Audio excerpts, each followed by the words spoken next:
Hello, everybody. It's Beef and the Deuce podcast. I am the Deuce. A little action on the mock draft this week. Beef, how you feeling? How's it going? Oh, we're just living the good life. Yeah, Living the good life. We got some golf, got some mock draft talk finally. yeah, Got a bunch of little things going on, yeah. so I'm just should be telling you. good. I got the. We were talking about that Taco Bell, those little burrito thingies, whatever they call them. Oh yeah, the little dippy dips or whatever. Oh man, it's That so sauce good, is that sauce is killer. so good. I got the even in the box thing. Ooh, okay. That's a good value. That's a good It's value. not bad, right? Yeah, It's yeah. like $7, $9. Yeah. You get a bunch of everything. Bunch of everything, and those I call them those cinnamon crisp thingy, whatever. Oh, the little twists. Oh God, it's buried me in those things. I'm like, can you just buy like a bag of those somewhere? I mean, just I wish I could. I would spend a stupid amount of money just to have those God. at arm's reach. Yeah, yeah. You're like, I'm glad to see the training table is still going. it's going, I'm man. proud of you. It's going. It's going. Ooh, that was good. Yeah. Renews my faith in Taco Bell. You know what I mean? Good. It should never leave. It should never It leave. should never leave your table, your trash can, whatever. My You heart. need to have it everywhere. Yeah, my trash can. Okay, we're looking at Mel Kiper's mock draft. So I was going to ask you, before you sent me the draft, do you think there would be someone else other than Ward and Sanders, i.e., not a quarterback, as a first-round pick? And he has it. So what are your thoughts on that one? That it would be Josh. He has Josh Simmons, not Josh Simmons. Butler, right? Butler. For Who number one? Who was their number one pick? the Abdul Carter. Carter, right? Yeah. What do you think about that? I mean, it's best player available, but the news coming out here, was it yesterday or today? He has, some relatively decent stress fracture in his foot. I think it's his right foot. So that's possible surgery, maybe no surgery, and you just play with the injury. But if you're the best player available, but you also have this injury concern that you may or may not play right away, depending, Yeah. that's a little scary. And that's a very expensive investment, especially for the number one overall pick. You have all this guaranteed money. Basically, your entire contract's guaranteed. Mm-hmm. There's always a possibility that it may be more. The injury may be worse. Whatever. So was that the Giants pick him? Who picked him at number one? That'd be Tennessee at 1, Oh, and then the Tennessee. Giants have the 3rd. Yeah. So is that it? Well, obviously Tennessee needs a lot. Is that a valid? If he's healthy, is that a good pick for them? I would say if I'm Tennessee, I know there's a lot of hate with Will Levis, and Will Levis isn't great, but you need. I feel like they need a veteran presence. Mm-hmm. You can't just constantly draft these rookies, and if they don't pan out, you just dish them after a year or two. Like, it's just. I get that's kind of how the league is. All right. You're expecting greatness immediately, Yeah. and then we've been spoiled with the Caleb Williams and the Jane Daniels and the C.J. Stroud, those type of players. Yeah. But Tennessee needs a lot more help than just quarterback. They need receiver help. They need additional pass rush. They need some O-line to help whoever's under center. Mm-hmm. So, yeah, I mean, for the first overall pick and with a, relatively weak quarterback class, yeah, I would say Abdul Carter is probably the safer bet to get that return of your investment with that number one draft pick. Now, with Kiper, is this basically based on the way it would be normally for picks, or do you see any trades up, trade down for any teams, or is this pretty much the way it should be? I could see the Browns trading back to where the Raiders are at 6 and have the Raiders trade up and get a Cam Ward, get a Shadur Sanders. I could see. And the Browns would just get a bunch of picks? Yep, they would get the 6th pick in addition to, I would assume, probably maybe in next year's first rounder, or maybe even a couple first rounders in the future years, which would be amazing for you guys. Yeah. Because I don't like this quarterback class. I know some do. I think it's very weak. A lot of question marks with Cam Ward and like his character, and then you've got Shedeur Sanders, and can his style of play translate to the NFL? Mm-hmm. And coming from a kind of a weaker, defensive conference, which you're just putting up an insane amount of points, insane amount of yards, but is that going to translate well to the pro level where everybody's good? Now, everyone on the defensive side is good. It's good. Now, do you think he'll insist or say, I still want to play both sides of the ball, or they're going to say, you're not going to do that? For Travis Hunter, I would say you would need to pick one or the other, and then you could be used on either side sporadically. Oh, as a down specialist kind of thing? Yeah, so I would say if I was him, I would probably go more. God, it almost depends on which team he goes to. Right. I know it sounds crazy, but like, say if he went to, he's not going to fall to 11, mm-hmm. but say if he fell to the Niners, there's your next Deebo Samuel. You can use him in the passing game. You can maybe use him in the rushing game, just to use that speed and get him out in open space. Like, that would be insane mm-hmm. to be kind of like a utility type player. Mm-hmm. But like, if you go to to have Mel has him at 3 going to the Giants as a cornerback, yeah, you would definitely want to be a corner for the Giants because that offense is a dumpster fire. But you could also be used as that kind of hybrid type player in certain packages, I would say. Mm-hmm. But it's tough because he's good at both. But at the same time, you're coming from the Big 12. Mm-hmm. Defense-wise, you're not really going up against like top talent. Now you have some 4 or 5 star guys in the Big 12, but your competition is not like he would be playing in the SEC or in the Big 10, where like you have legitimate first round or future first round talent. When you're lining up at receiver, mm-hmm. Or whoever he's going up against at receiver, and vice versa, whoever he's guarding on the defensive side. Mm-hmm.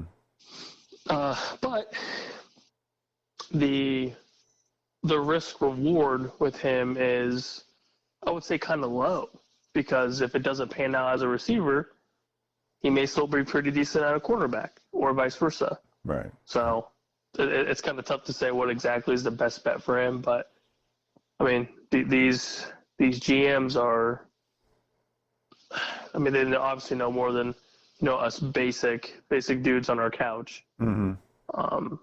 But there's a lot of value there. It just depends on position wise, obviously.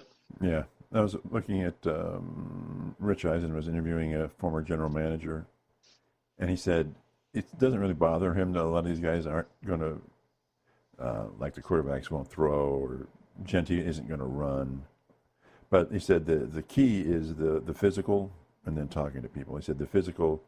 He said don't ever underestimate the physical. It's they've got to have it. They just have to. Oh yeah, it's huge. Yeah, because like with the foot issue and things like that, nobody's going to not have a physical. So. Mm-hmm. Well, especially like the interview process. Like, who are you as a person? Yeah. Who are you as a player? Right. And then, like, at the end of the day, like, if you're just a piece of shit, like, nobody's gonna want you, right. Regardless of how good you are. Like, that character alone is terrible. Yeah. Yeah. So, yeah, it's a little different because I feel like before the combine was massive. Yeah. Now I kind of feel like it's kind of losing a little bit of its luster. Yeah. And like the pro days are obviously a lot more important. Yeah. So I'm curious to see how that all pans out in the future, if that continues to be that way. Yeah. Another general manager was talking about the combine, and he's saying, all right, so let's say you've got a quarterback throwing in it, and you don't know exactly who you're going to be throwing to. And even if you say run a post pattern, if the receiver doesn't quite do what he's supposed to do, and the quarterback throws to nobody, and everyone says everyone in the building knows that it's the receiver's fault, but it just looks bad.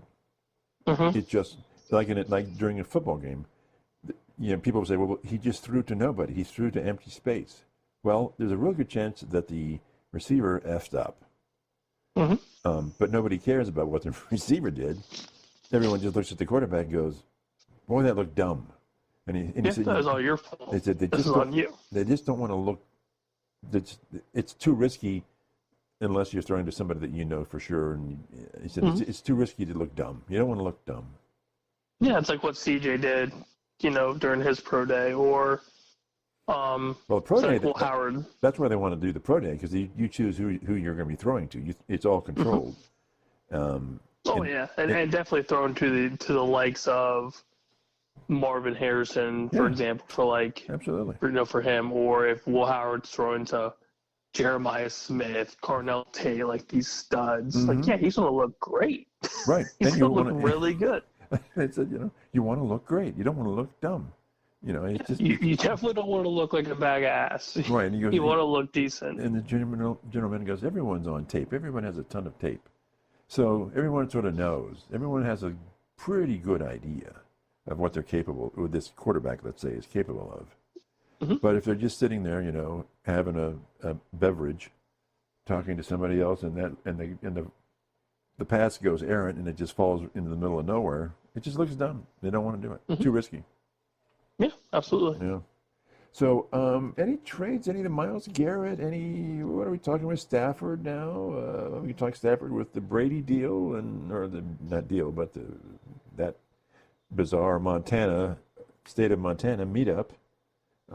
Yeah, it's a little interesting. So there's some talk with obviously Brady and Stafford going to Vegas. It was accidental. It was an accidental meetup in Montana. Yeah, just randomly on a ski trip in Montana. Absolutely, it could have happened. Could have happened to you. Could have happened to me.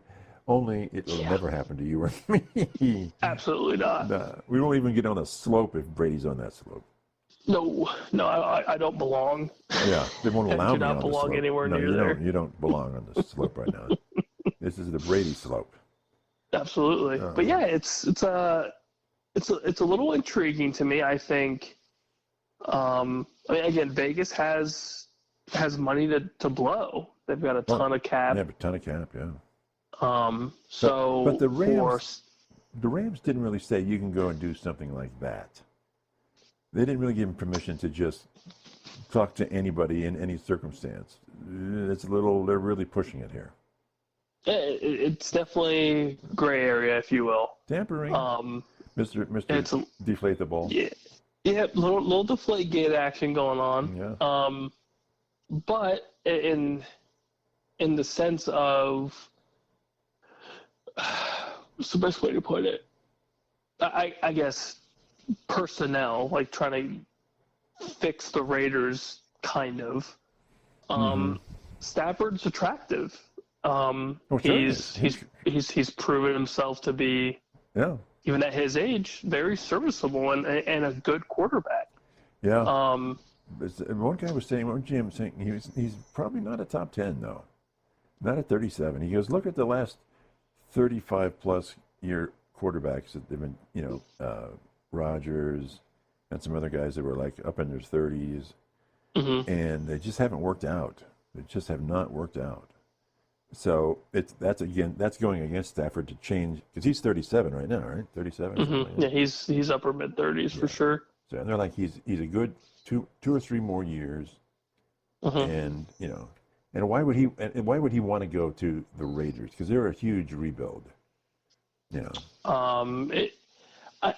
If the Raiders pay him what he's looking for, which is like that $50 million range, for 2 years, 3 years maybe, and he's valuing money over success, then sweet, yeah, absolutely pay me.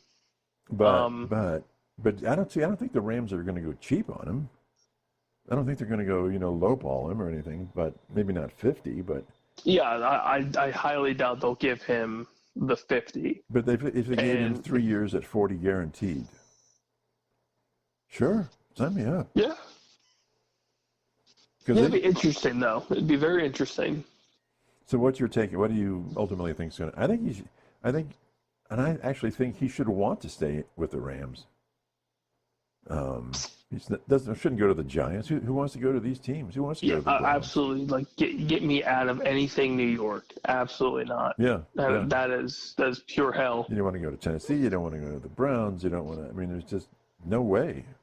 But I mean, Vegas is sweet. Vegas is nice. Yeah. Vegas is going to give you the money that you're looking for if they offer you this, crazy $50 million a season. But they don't really offer a ring. They don't offer that ringy-dingy. Yeah, and if Stafford's content with one ring, and now it's just like I'm trying to get paid, then I retire and go live my happy life. Yeah. Then cool, man. Like you've done everything that you've wanted to do. You tried to do stuff in Detroit, and obviously that didn't go well. Mm-hmm. You go in this crazy trade to LA. You win a Super Bowl ring. Sweet. Now you're getting a little bit older, and your career is coming to a halt quickly. Mm-hmm. Within the next couple of years. And the team that you're currently on is trading away one of their best receivers that they've had in a long time. Now he's probably gone. Now you have Puka and who else? Mm-hmm. Not a ton. And they're they still have a good team, possibly looking at a quarterback rebuild. So yeah, I still think his best life is with the Rams though. But that's just I mean, if he's content with not making a ton of money and just sticking around with McVay, then that's probably the smarter choice for him. So you think if they offered him $40 million a year guaranteed for 3 years, that's not good money? In my opinion, that's great. That's awesome. Good for you. Yeah, that's amazing. But you look at the market and you're like, am I really one of the lower paid quarterbacks? That's kind of messed up. And I've done all of this. Is $40 million a lower paid quarterback if you're not a top 10 quarterback? It depends on what Matt Stafford thinks he is. Right. Well, of course. That's the hard part. Because for him, if he believes I'm a top 10 quarterback, I want top 10 money. Mm-hmm. And you don't get it, then you're kind of like, well, that's kind of a big slap in the face. Because his argument would be, I have a Super Bowl ring with your franchise.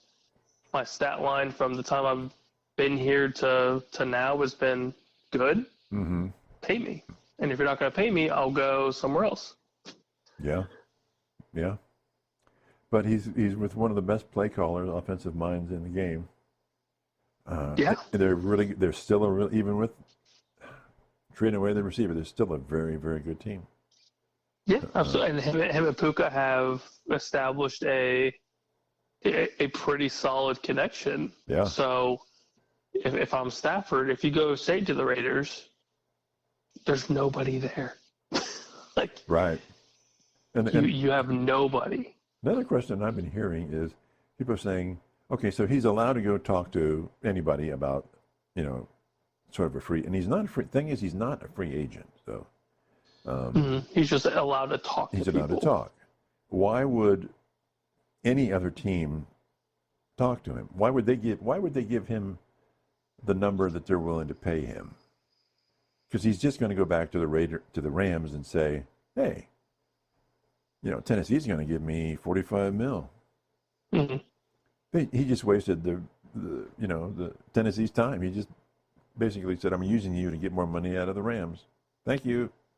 Yeah, which is smart. Very, very smart. Yeah, but would you bother doing that if you were any, like the Titans or anybody? I'm not going to bother. The Titans are desperate as hell. They need some sort of veteran leadership, I think, too. Yeah, but I'm talking about any team. Why would any team who knows he's not really coming here, he's just sounding us out to get a base number to go back. If you believe that he's just going to get a base number to use it to go back to the Rams, I'm going to tell him to go F off.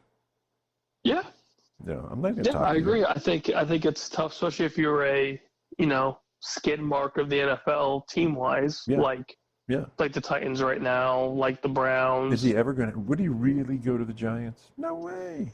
Absolutely not. Because, I mean, there's no way they're, like, immune to the fact that, like, these franchises suck. Like, the Jets suck. Giants suck. Browns suck. Yeah. Why? Yeah. I mean, for all them – he's got to have a lot of money right now, right? I mean, he can't be a poor boy. Oh, yeah. Yeah, he's very comfortable in LA. Yeah, he'll be okay. He'll pay the rent. So yeah, for sure. But for him, like at the end of the day, I would do my best to stay. Yeah, I think it's the best for him. I think it's the best for his family, who's already established in LA. Mm-hmm. And you and Sean McVay are. Great. From what we know, from what we see, like you guys are tight. I mean, he was the one that reached out to you and brought you into LA. Said that he wanted you to be his quarterback, and look what you've done. And who else would LA want? LA doesn't want. I mean, they know they're going to have to get a new quarterback in 2 or 3 years. But right now, who would they get? I mean, they seem relatively content with keeping Jimmy Garoppolo, which I think is smart. It's a relatively cheap option. Yeah. Has proven to be pretty good. And I mean, he's for 35, 36 or something like that, right? Yeah. I mean, so you can keep him for the cheap. He's a backup.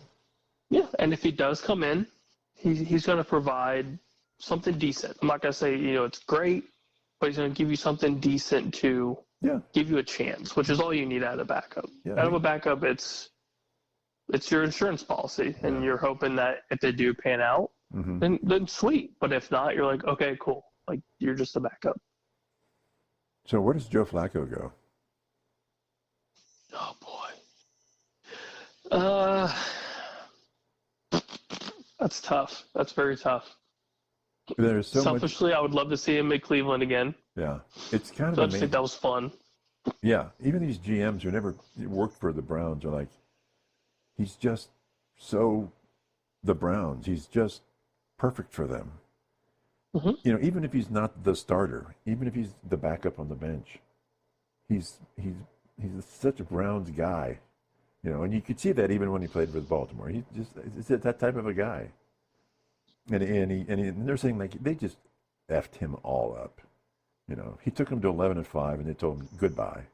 Come on. Yeah, thanks for nothing, basically. Ooh. That's a slap in the face. But anyway. It's terrible, but I mean, I feel like he can kind of dictate where he goes because he's had pretty decent success. Yeah, and he's not going to be expensive. He won't be expensive. He knows that. Oh, yeah, and I think if he wants to play again, which I mean, at this point in time, nobody's really said whether or not he's playing or not. So the assumption is he still wants to play. Well, why not? Why not see if Cleveland wants you back? But then again, if I'm Flacco and you guys already let me go because you didn't want me, then you guys can pound sand. Yeah, but he's so loved. That'd be kind of my mindset. But he's so, and the fact is they got rid of him because Watson didn't want him around. So that's the reason. Watson said, "I don't want this guy here." So they said, "Okay, we'll get rid of him for you, Mr. Guaranteed Money, who hasn't played crap. We'll give it to the guy who took us to 11-5 because you didn't like him. He was too much of a threat." And then you guys ran into the train that was the Houston Texans. Right. But and they're like, "Well, he's too much of a threat to me." Well, this is the NFL, baby. Everybody is under a threat. Everybody. Yeah, at any point in time. If you don't you never know. Somebody else will take your place. Somebody will take your place eventually. And I don't know. Well, of course, we're getting off of my Browns rant here, but I don't know. So, do you see a spot? I can see a lot of spots. I could see him as a backup for Pittsburgh. Yeah, I mean, I feel like most teams would like that veteran leadership. Yeah, there's no. Steelers are perfect because you still have a younger Justin Fields if that's who they end up keeping. Yeah. Unless they draft somebody. Yeah. Browns, obviously. Yeah, I mean, there's no downside with Flacco, is there really? No, he's cheap. I mean, hell, you can keep him in Indy for cheap and just have him right behind Richardson and hopefully maybe groove him a little bit. I don't know. The word's out seems to be word's out on Richardson. They need somebody else. Like my guess is they're probably done with him. Yeah, he said, anyway. Well, okay. Talk to me about Myles Garrett. Oh boy, the dilemma that the Browns yet again are in. A guy was not just one, but now you have two dilemmas. Yeah, a GM I was watching on YouTube today. He said Myles Garrett is probably the best defensive player in the NFL right now. Oh, right now, easily, yeah, and easily. He's got probably 3 more peak years ahead of him. 3 more peak years. He'll have more years, but 3 at the peak performance. And so, what do you do with this guy? Oh boy, I mean, if I'm the Browns, you try your best to keep him. But how do they do that though? By doing what? Just pay out the ass. That's probably the best way to put it. Like, you just have to absolutely pay this man. But I don't think it's money. I think he wants to win a championship. And the only way he can only way he can like not get his way is to just say, I'm not going to play. Mm-hmm. I'm under contract and I'm refusing to play. And now he's going to be fined and everything else, but what are his options? If they don't want to trade him, they don't have to trade him. Yeah, and the crazy thing is, every team in the NFL is going to want a piece of Myles Garrett. What if he went to Detroit right now, man? That would be amazing. Yeah, Detroit, San Francisco could trade that first-round pick. Yeah. So you would have a second pick and an 11th pick, and you'd have Myles Garrett and Bosa. And who's the Michigan guy with Detroit right now? The other edge rusher? Well, you would have him and Hutchinson side by side. That's amazing. I mean, Philly. You bring him to Philly. God. Yeah, good luck, man. You might as well just good luck. You might as well just trade in your Dallas fan club on that. Yeah, I'll just burn everything. Just absolutely burn everything. Yeah. I mean, hell, the Raiders. The Raiders could have him and Crosby side by side. But if he wants to win, right, you're going to go to Detroit. You're going to go to Philly. Yeah, San Francisco. Yeah, the Niners still have a good roster. They were just completely dismantled by injury. Right. What about Baltimore? Oh, God. Oh, jeez. That'd be insane, too. I mean, their defense outside of their secondary is nasty. Like, it's a very just kind of, I don't know how you would explain Baltimore's defense, but that front seven's gross. And their secondary is just bad. Yeah. So, yeah, you establish one of the best pass rushers in the NFL. That's going to obviously benefit all of Baltimore. Yeah. Their defense isn't going to be on the field nearly as much. Right. Their offense is obviously going to benefit from having a good defense. Yeah. And, of course, I'm sure Harbaugh would be just a little bit happy with having somebody like that. I think the Harbaugh on the West Coast would love to have him. Oh, God. Yeah, if they get rid of Joey Bosa in L.A. for the Chargers and you replace that with Myles Garrett on the West Coast, yeah, I think either Harbaugh would be very, very happy. So, but let's look at it, because another GM was saying if they do trade him, if they do end up trading him, they damn well better trade it to somebody in the NFC. If you trade get him out of the AFC. If you trade him to somebody in the AFC, you deserve the Watson trade. I mean, it's just stupidity on stupidity. Yep. So if it was just the NFC, who are we talking? Detroit, Philly. Well, it could be the Niners, right? Oh, absolutely, could be the Niners. Yeah, absolutely. Who else would you think of? Obviously, you'd want him in Dallas, but oh God, yeah, I would love it. Would love them. Yeah. But we're not ready to win. We stink. Okay. Now, would it be smart for Dallas to reach out for him? 100%. You pair him with Michael Parsons. He obviously betters our front four. Makes it insane. Yeah, and then it benefits our secondary too. because you don't have to stay one-on-one for a longer period of time. If anything, that probably cuts your one-on-one time in half. Yeah. Because Garrett is just getting to the quarterback. Mm-hmm. But again, we like to wait to pay our best players for some stupid reason. It's the Jerry factor. Is Jerry going to pay for him? No, God, no. He's gonna say though, well, we gotta pay all these guys. Just come over here. We'll give you less money, but this defense it could be all yours. But we're just not going to pay you this $100-something million extension. All right. So what about another team in the NFC North? Any other team that, aside from they don't? The Vikings. The Vikings would love them. Yeah. I mean, anybody in the North. The Bears would obviously love that. Mm-hmm. Detroit would be a cheat code, obviously. Mm-hmm. Green Bay would be interesting. Yeah. You'd have another premier pass rusher. But Detroit looks like Detroit would be beautiful. Would be beautiful, and they've got money. They've got money to kind of throw around a little bit. Right. Yeah. But pairing him with Hutchinson would be gross. Another GM goes. He said Myles Garrett has done everything right. He doesn't complain. He doesn't bitch about anything. He just does a phenomenal job. Yeah. And so any team would just drool over having this guy. As they should. Because he's not going to be a problem. He will not be a problem for you, and he'll just be a really great player for you. So. Yep, he'll walk around looking like a brick shit house and benefit your defense. But let's say the Browns still don't want to trade him. I mean, I don't think obviously you want more money, but he's making really good money. Oh, yeah, he's doing just fine. So he wants to win the football. He wants to win football games. He's tired of putting up with crap. He's tired of putting up with, and he said, when you the Deshaun Watson thing just lost. He said it just lost the clubhouse, the locker room. Mm-hmm. They're done. They're done with this guy, and he's your man. He's the one that the management says he's the guy we're going to play. F you, Yeah, like, I'm out here, man. Yeah. So yeah, I mean, it wouldn't surprise me if he took a little bit lesser money to guarantee. Him going to a winning program. Yeah. But I wouldn't see him taking much of a pay cut because he also knows his value. Yeah, he's not going to have. Yeah, but yeah, and as he should, he should be able to walk into any of these meetings, demand a certain amount of money, and say, if you want me, you'll pay that money. Yeah.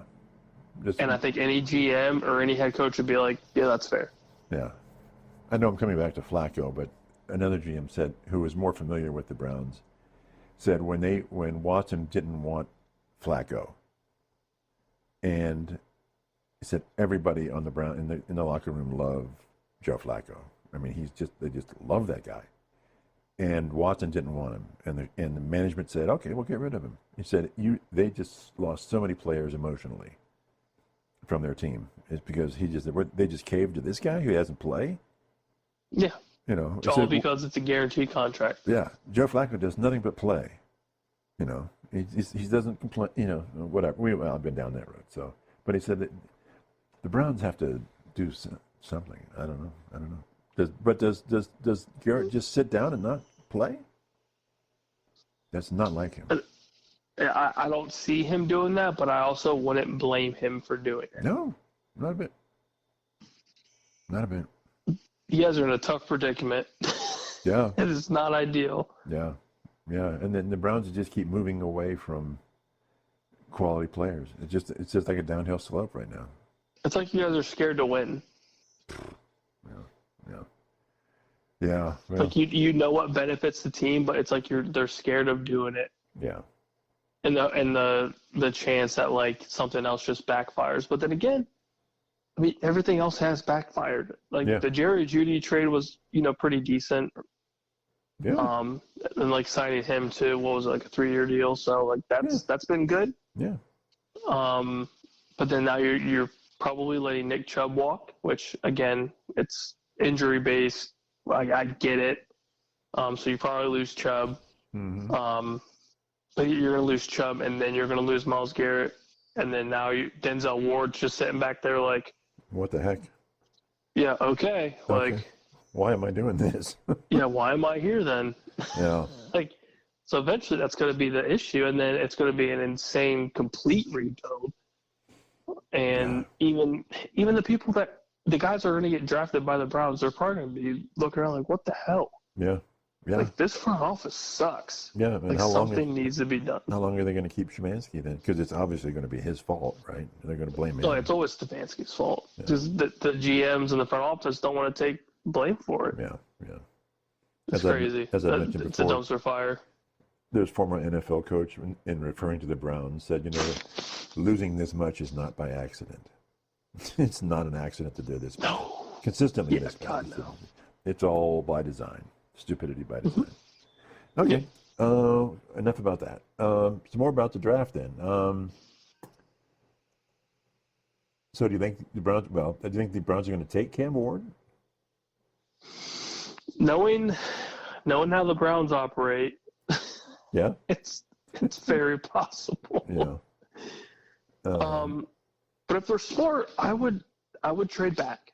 Yeah. There's going to be a team that is going to offer a boatload of capital. Mm-hmm. So take it. Just take it. Draft picks. More draft picks, baby. Take draft picks and maybe possibly change something. Turn the tide, something. Yeah. Because again, it's just going to be another one of those. Oh, here we go. Cleveland drafted a quarterback, or if he does well, he's just going to get traded, or he's going to get hurt, or whatever the storyline's going to be. It's just going to be negative. Yeah. But if they trade back to say number 6, number 11, and like the Raiders really want Shadur, or the Niners really want somebody, or they get Myles Garrett, whatever the case may be. Yeah. At least you stockpile picks. You're looking towards the future of possibly bettering this franchise. Right. But I don't think taking a quarterback at number 2 says that. Right. I think it's them just, again, not learning from their mistakes. And then, maybe take somebody in day 2. Right. Again, don't lose a ton of anything. Yeah. And if it doesn't pan out and it sucks, then okay, you lost a day 2 second or third round pick. Okay. Mm-hmm.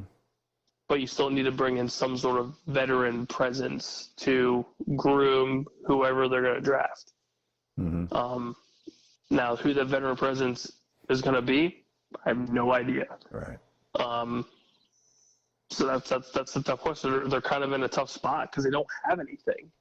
Right. So if they do draft somebody day 2, or if they end up taking that quarterback day 1, they're probably going to be the starter because DTR hasn't panned out. Right. I highly doubt you're going to keep Jameis Winston. Yeah. And Deshaun Watson's basically dead. So it's tough. It's truly a tough spot because there's not a lot of positives outside of stockpiling draft picks and hoping for the best. So I thought of another question, going back to the Myles Garrett thing. Let's say you were Detroit. What would you give Cleveland for Myles Garrett? In other words, how do you sweeten the pot to the point of the Browns will let him go in a trade? What would you give? What's he worth to you? Oh, I would definitely give their first round draft pick of this year, which is 28. So I'd give them that. Yeah. And probably some future picks, at least a couple future picks. I would say it would take at minimum, bare minimum, probably 2 first rounders. And then probably a stockpile of other picks just to get them. I highly doubt they're going to trade a player. So I think it is just a lot of future draft picks, some future capital. Because if the Browns have any sort of brain cells, they're not just going to take one pick. They need to definitely stockpile. Right. And Myles Garrett and his talent essentially demands it. He's not just some, middle of the pack, defensive end. Like he's a brute force and has proven it throughout his career. So hopefully they do the right thing. But yeah, it would definitely take at least a couple first rounders. The next 2 years, their first round, and then Maybe some second and third rounders thrown in there Yeah, somewhere. probably. Yeah, probably. You're gonna have to have probably a handful of picks if it's not, just all first rounders. So you're probably looking at a pretty big haul if you're Cleveland. Is that worth it to you if you're the Cleveland GM? 100%. Yeah. 100%. Yeah. Because you already have some sort of disagreement, if you will, with Garrett in the front office, and obviously he wants to win. He's, again, hasn't done anything wrong his time there. But, yeah, he deserves to win. And if they're going to honor that, then that's probably the best case scenario for them outside of keeping him. Yeah. But yeah, stockpile picks, playing for the future. Try not to screw it up like you have for the last 30-something years. 30 years, yeah. So, Yes, yeah, indeed. I mean, and at least that gives at least a little bit of hope for the Browns faithful to like, okay, maybe they're trying to fix something if you're stockpiling picks and trying to bring in young talent and hopefully, half that talent or all that talent pans out. God, the fan base would be so dejected if they gave up Myles Garrett, though. They would. Oof. But if you look at it in the grand scheme of things, Oh, yeah. if he doesn't want to stay, but you Right. brought in all of this, then it's like you're kind of damned if you do, damned if you don't. Yeah. If he But at doesn't least you yeah. got this. If he doesn't want to stay, I'm going to get the best deal possible, but I'll let him go. Yes. Yeah, and if you get, 5 total picks within the next couple of years from one team, that's pretty good. Yeah. At the end of the day, as much as it sucks to lose one of the best defensive players that have ever been drafted by your franchise, if not the best, Right. then it is what it is. Yeah, defensive-wise, yeah. Yeah, it's tough. Okay, the Dallas Cowboys, 12th overall. O'Marion Hampton, running back. That's the mock draft pick here for. Is that, do you like that? I would not be happy. I would not be a happy camper. He's what, North Carolina or something? Yep. Yeah. So he's North Carolina running back. I mean, obviously good stats, but it's an ACC running back. If it's not Ashton Genty in the first round, then I don't want to take a running back first. At that point, if Genty is gone, I would go offensive line, or I would go for receiver. Go for like an Emeka Ibuka to pair up with CeeDee Lamb, because then you have a solidified 1-2 punch for Dak to do something with. Yeah, and then you could go second round, third round with the running back like a Travion, Quinshawn, somebody of that talent. And then your offense would really be something to look at. Yeah. If they could get Ibuka, he has Ibuka going to the Steelers at 21, which I think is just a drop that's unjustified. Yeah, that's very low, at least for both of us. But if Dallas could get Ibuka at 12, then I think that would be a good deal for. Oh, it'd be wild. Offensive line or Emeka would be huge, especially because Zach Martin's gone, so you're really going to need to bump up not just guard but the entire line. So like value wise, if there's somebody there that's worth a damn at 12, then yeah, definitely invest in the offensive line. You're obviously gonna have to protect your $60 million quarterback. Right. Yeah. Well, you have to now. Yeah. Yeah, but then at 12, you're still looking for best available as well. Yeah. And I feel like the upside and the insane potential that it's Emeka Ibuka, to pair him up with one of the best receivers in the league, that'd be insane. Yeah. It'd be truly insane. Yeah. He looks like he'd be a standout number 2 receiver for anybody. Oh, 100%. Because then CeeDee Lamb would have one-on-ones all day. Yeah. And you obviously know how that's going to pan out for the most part. CeeDee Lamb's gonna ball out. Yeah. And then Emeka one-on-one man coverage. Yeah, man. See you later. Yeah. And Dak would finally have, that that 1-2 punch that he's been looking for. Yeah. But you don't think that's going to happen? No, because Jerry Jones sucks. We're going to draft just some crap. Or we're going to trade back and just completely screw up all those other picks. Yeah. It's I'm not very sanguine about this, are you? Yeah, I'm not very happy. At least for this mock draft, it doesn't look decent. But if Genty is available at 12, then I feel like you are forced to take him. And look what happened. The last time we took a first-round running back, Zeke panned out pretty damn well. When our rushing attack is going, then we're good. As much as I like Genty, Zeke is such a better NFL quarterback to me, and just physically coming out of college, he's an NFL brute of a running back, and I don't know that Genty is. I mean, he's very talented, but I don't know. Boise State. Prime Zeke is one of the best running backs in college football history. Yeah, and in Dallas, but he just was built for that NFL quarterback. I mean, running back. Yeah, and then obviously the wear and tear got the best of him, which again we all knew going in. Like your shelf life as a good running back is what 4 to 6 years, like good stat line and overall health and whatever else. Well, probably 4 to 6 years. But nowadays, like I think they're doing sort of that Ryan Day, running backs are 1A and 1B kind of thing. And I think it's going to be solid for that position. And then it's longer, but it's still they're not willing to pay more than $15 million for a running back, or so.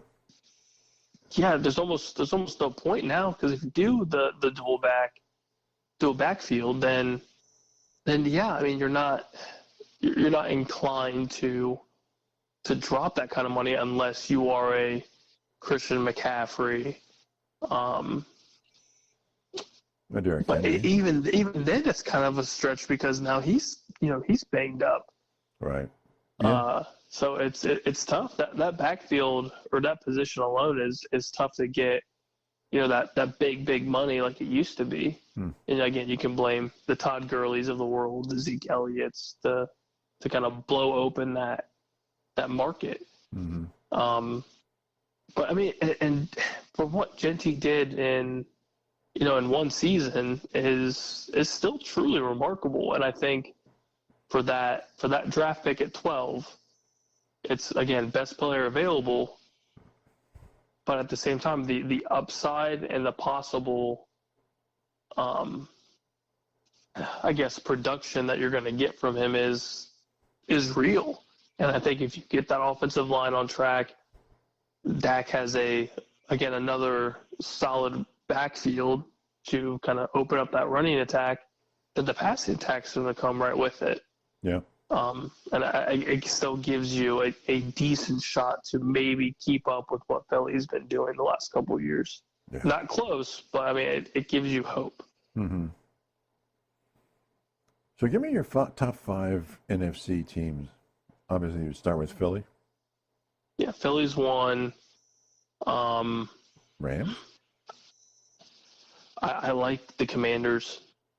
Really? I think the Commanders at 2. Kind of keeping everything together is big. More than Detroit. And you're a Detroit guy. No, Detroit doesn't have Ben Johnson anymore. Yeah. So that unknown is huge. Okay. All right. And I feel like Ben Johnson really made that offense click. So the unknown with their offense is scary. Yeah. They still have the talent, but how is that offense going to look post Ben Johnson?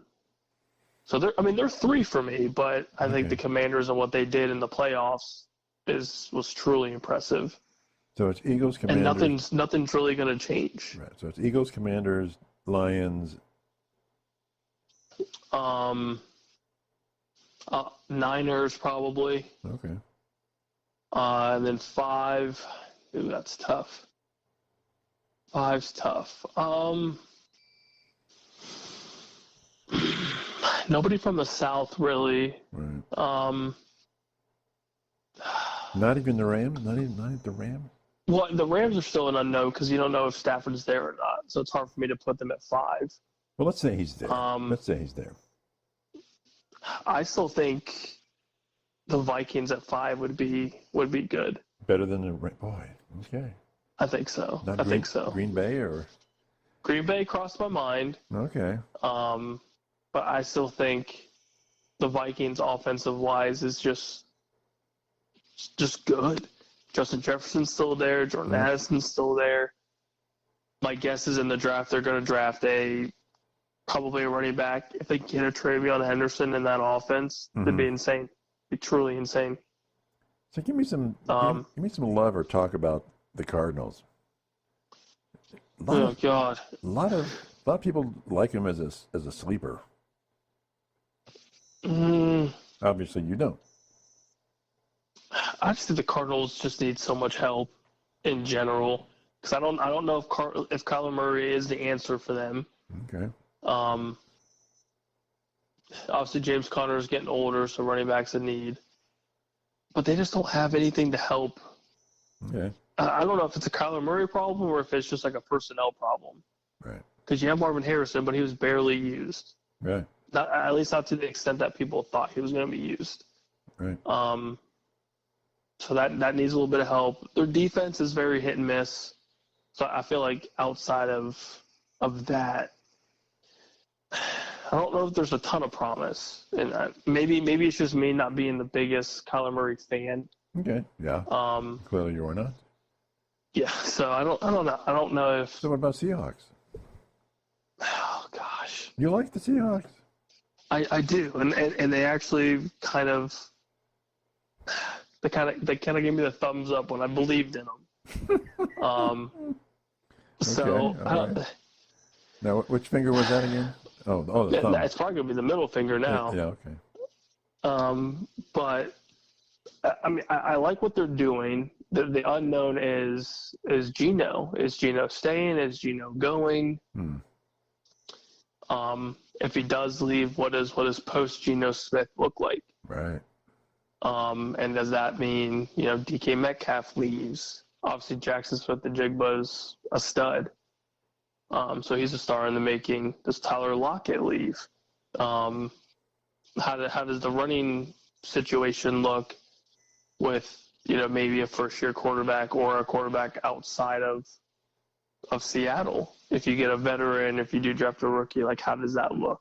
But they've got talent all over. So if they do draft a rookie quarterback, you're coming into a pretty good situation.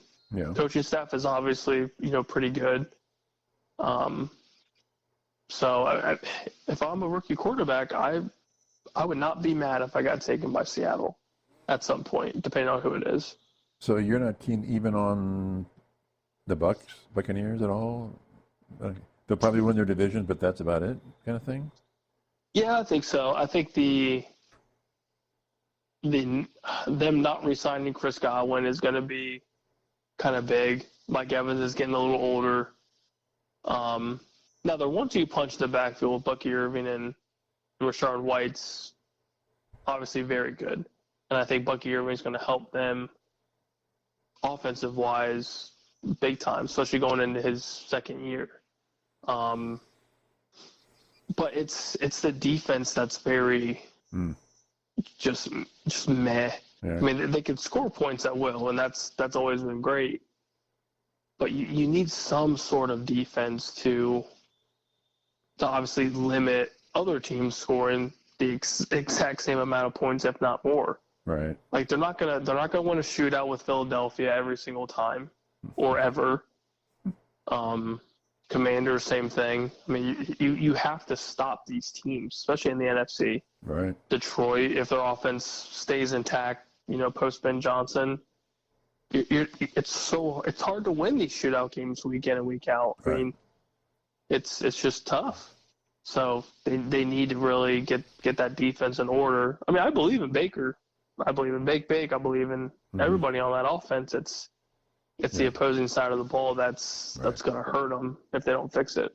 So now that it's a Michael Penix world, what's your take on Atlanta? I think they're interesting.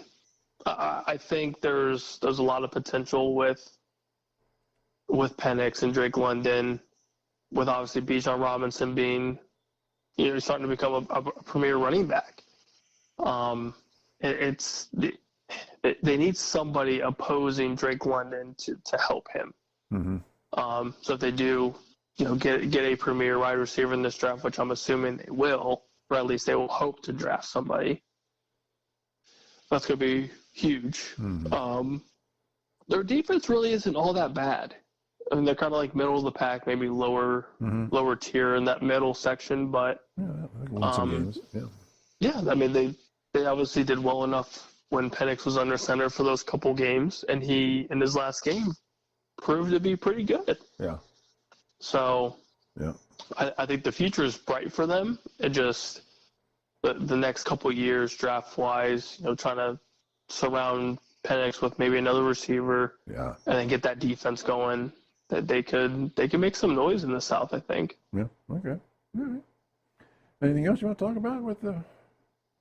How about any other sports? Like baseball is automated. Yeah, I was gonna say some baseball stuff that was relatively interesting. Yeah, I was listening to I was driving around and there was the Reds on radio and I'm like, wait a minute, it's spring ball, and they're playing Cleveland and they're down somewhere in Florida, obviously, or maybe I don't know where they play. And I hear there's a challenge, strike call challenge, or whatever the umpires, whatever they call it, and they overturn the umpire the umpire called a ball, and I guess the computer, whatever, snapped back and said it's a strike. And so the announcers are telling me that they were using it in AAA ball last year, trying it out, and they're trying it this year in spring ball with the major leagues. And it's a plate device that can judge balls and strikes. And I'm like, oh, that's interesting. And apparently it's whatever the sensor is, and I don't know how it works, but it looks at the plate halfway back on the plate. From the front to the back, the strike zone sits halfway back on the plate for the computer or whatever this is. And like if the ball were to be like you got a curveball and it brushes the front of the plate but ends up outside, then the computer's going to say that's a ball, even though it clipped the front of the plate. So it's got to be a strike halfway down the plate, which is a different way of calling balls and strikes. So yeah, for sure. But they, I guess they're getting like maybe 2 overturns a game so far, 2 or 3 overturns, and it's a challenge thing where the manager gets 2 challenges, and if you win your challenge, you get your challenge back. And so, but if you have 2 challenges and you lose both of them, then you're done for the game. So, so I thought that was interesting. And I wish they'd do something with first base, but with some of these umpires lately, man, oh man, it's wildly inconsistent. So, yeah, I'm liking that. I like it. I was gonna say, like you said, first base, home plate, when you get those close calls. I feel like something like that could be beneficial. Yeah. I'm sure some of these umpires kind of hate it because at some point maybe their jobs are going to be in jeopardy. They have to know they're going to make it. And even if you have like tennis has cameras down the lines, if you just had a camera devoted to the foul lines, sure, why not? I mean, yeah, it's like tennis. Yeah. Can't you challenge it in tennis and say that ball was out or that was in and hit the line or whatever? Yeah, I think it's beneficial in general because then, I mean, maybe it speeds up the game a little bit, maybe it slows it down a tad, but maybe at the end of the day, everyone wants the right call. Right. Regardless if it benefits them or doesn't benefit them, the right call obviously should be made. Yeah. And so I'll be curious to see how it works or how it kind of progresses later on. Yeah, and how a umpire first base or third base judges that line drive crossed the plate before it went foul. That's tough. I mean, that's that's an iffy proposition. I mean, you have what, split second basically. Yeah, I mean, it's crazy. And you're not lined up on the line, so you just have to go, well, I think it was fair. Okay, maybe not. Yeah.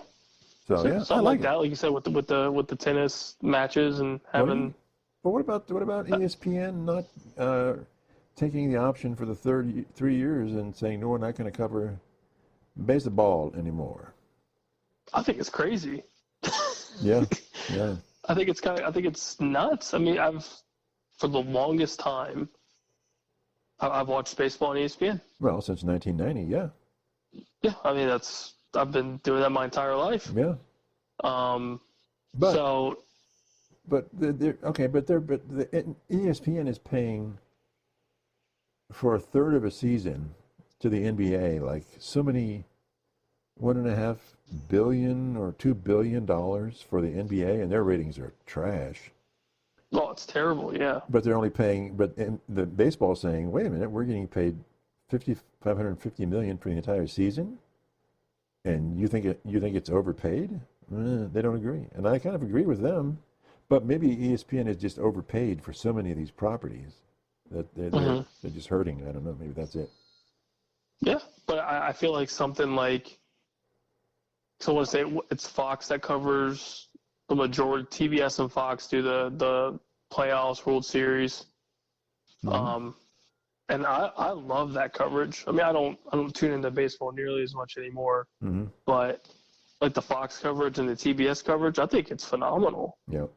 So I wouldn't be surprised if maybe they do some sort of like dual partnership and just do the regular season in addition to the postseason. So I'd be kind of curious to see. But yeah, I mean, when I do tune in for the playoffs and the postseason, all that stuff, it's enjoyable. Like the analysts, and then I mean, obviously the stress that is postseason baseball is, as we all know, legitimate.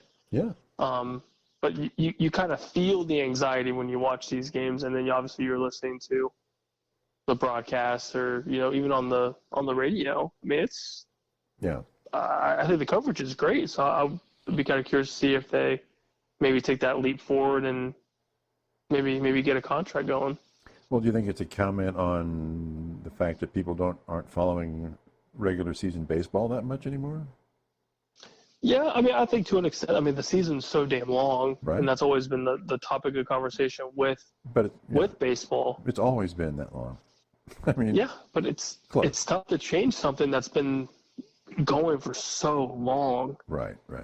Now maybe eventually it does change and the season gets shortened a little bit. I mean, I know that's been talked about forever. Or it sounds crazy, but what if they did kind of like what the NBA does? They have this like mid-season tournament to kind of spice up the regular season for basketball, because basketball season's 82 games, which is long. It's a long season, yeah. And obviously baseball is 162. Yeah, something like that. Yeah. So maybe instead of just doing regular season games, do like a little in-season tournament to obviously not extend the season, but make it a little more interesting, or do like what hockey did with the All-Star break. You do like a Four Nations thing. So like something like that to kind of bring in additional viewership to make it more interesting. There's never been a hockey game broadcast in the United States that has had anywhere near the ratings that these four countries, or four whatever. The Four Nations. Four Nations. That is for hockey. That's been a ratings bonanza.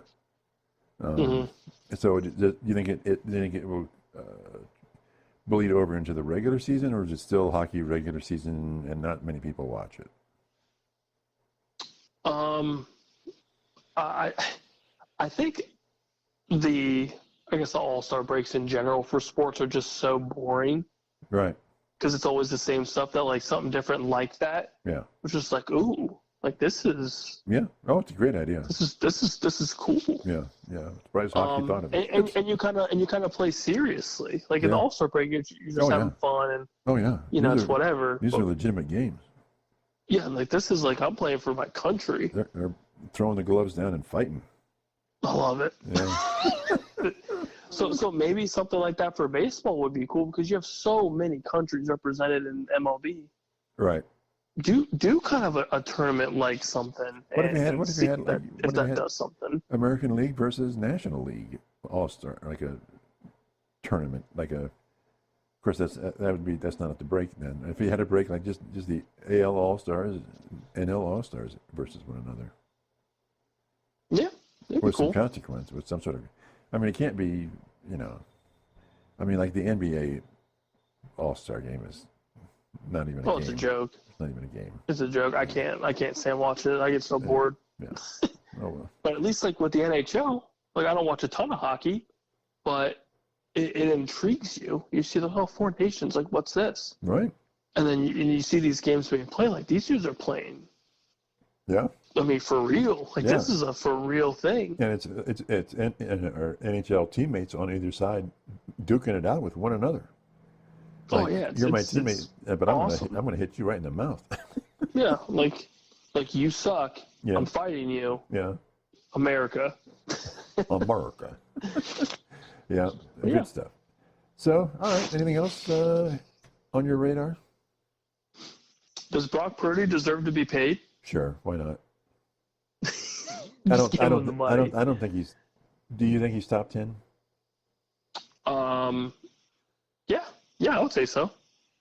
In the NFL, he's a top 10 quarterback. Yeah, I would say so. He's taken his team to a Super Bowl.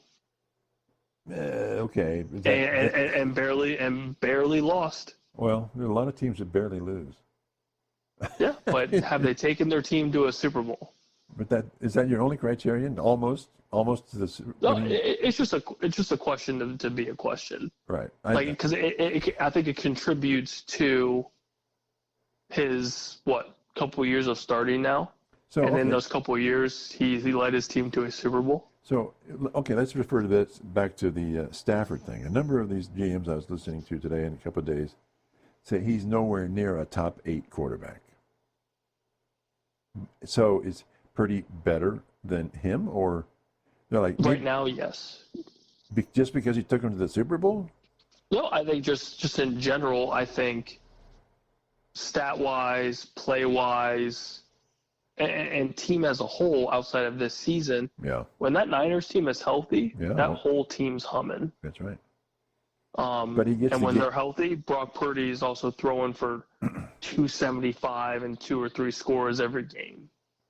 Yeah, but he gets the moniker of a game manager type quarterback, which is crazy to me. Okay. which is insane. Okay. All right. I think without Brock Purdy in that offense, I don't think the Niners would be nearly as good. But with just some random Joe Schmo. Okay. I think regardless of his, him being the last pick in the draft, I think he has the makes of, possibly, not saying he will, but maybe approaching that threshold of being a top 5, top 6 quarterback with additional time under his belt. But he's already done all of this in a short time span. Okay. All right. I'm not saying it's going to happen. So you're putting up in there with Allen and who we talked about, top 4 quarterbacks in the AFC. He's right up there. Top 4, you've got what? Lamar, Allen, Burrow. Yeah, and Mahomes. Yeah, so I mean, you've got those 4, and obviously Mahomes is kind of in a tier of his own. Right. But that's 4 in the AFC, and who's the premier quarterback in the NFC then right now? I mean, it's definitely Jalen Hurts. Super Bowl ring and everything. So there's 5, and you're putting him in the top 5? No, I would say he can approach the threshold. I'm not going to say he will overtake it. Okay. Because those quarterbacks are damn good. It's going to take a lot to kind of jump them. Yeah. But to be within that 6 to 10 range, I think that's definitely where he is. Okay. Yeah. And a fully healthy Niners team, and then you have Brock Purdy slinging the rock, and I mean the possibilities are endless for a healthy Niners team, and Shanahan's a damn good coach. Yeah. So I think that obviously benefits him too. Yeah, a healthy Niners team is the sky's the limit. And I think Purdy definitely contributes to that success for sure. I don't know if they'd be able to do it without him under center. Yeah, of course they have to get by Mahomes in Kansas City. So Yep. I mean, the Philadelphia figured something out, so we'll see if Yeah, that they did. Yeah. if that does anything for him. Yeah. Okay. Well, we're well over an hour, so that's good.